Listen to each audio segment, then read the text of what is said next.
If you're anything like me, when you started coding, the only thing that kept you focused and learning were follow-along tutorials. But what if you didn't have to make another calculator or blog page? What if you could actually bring your own passions to life? Hi, I'm Belle. I'm a full-stack developer. I like to combine coding with psychology in my content, and I want to show you how to regain passion for your next project. I'm really excited to do this particular video, and if you stay until the end, I will share a success story with you. Here's the super simple framework for generating your own project ideas. Start with what excites you.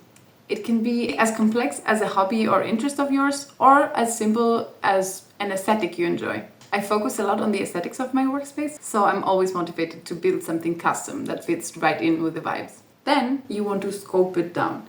If you overcomplicate a project, you're setting yourself up for another untouched repository staring you down, begging you to pick it back up. Treat yourself as a client. Build a minimal viable product first.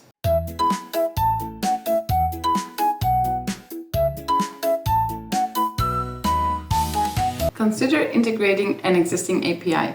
This will make your project feel so much more full-fledged because you're incorporating the hard work of someone else in it. The power of friendship. For example, consider integrating a weather API in your mood tracker or a quote generator in your Pomodoro app.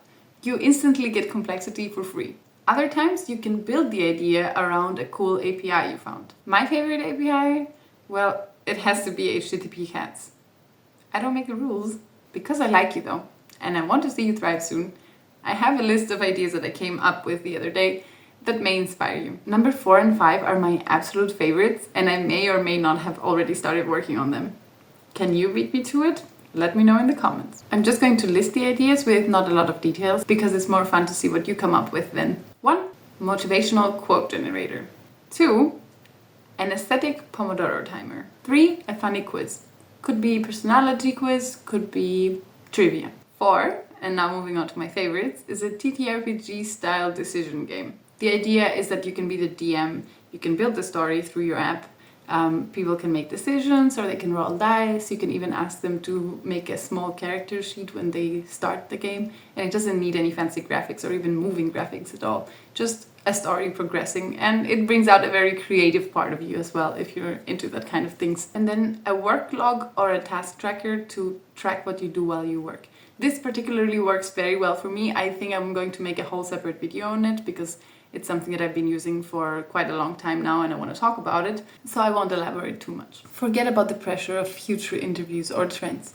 The best coding projects are the ones you actually finish. Let me tell you how this worked out for me because that part changed everything. When I interviewed for my current position, I was only able to talk about certain technologies like MariaDB, REST APIs, React.js, because I had started a personal project. I had contacted a professor from the university I had just graduated from that worked for a lab that had to do with biomedical engineering, which I was really interested in, to ask them if they maybe had a project for me to take on. And they actually did. The concept was to build a whole mobile application that was essentially a form that medical practitioners would then use when they went to schools and did some tests with kids to register the data and feed them into a model for risk assessment for early diabetes in children and adolescents. I had to read the really interesting PhD thesis on the factors that assessed the risk and then build the backend code that would make the assessment based on specific cutoff points. It was pretty simple and cool, but at the same time engaging because it had to do with medical and biological topics that I'm really interested in. Honestly, I think it was the best first project I could ask for. I still attribute my current position as a software developer to that project because I don't think I would have been able to stand as well as I did in the interview had I not started on that. What is even funnier is that I was supposed to build a mobile app for this, and I had read online that React is a great framework for building mobile applications, but I did not clock in that React.js and React Native are different frameworks. So I started working on React.js until the point where I had to basically run the app for the first time, and I asked ChatGPT, like, hey, how do I convert this to like Android app or whatever? And ChatGPT was like, oh yeah, React Native project. And I was like, what?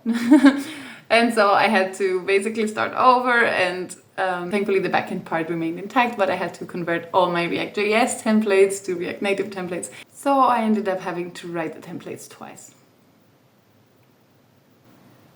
Why is he staring at me? My neighbor is staring at me. I don't know why. Okay. If you're still here, thank you so much for watching. Drop your project ideas below.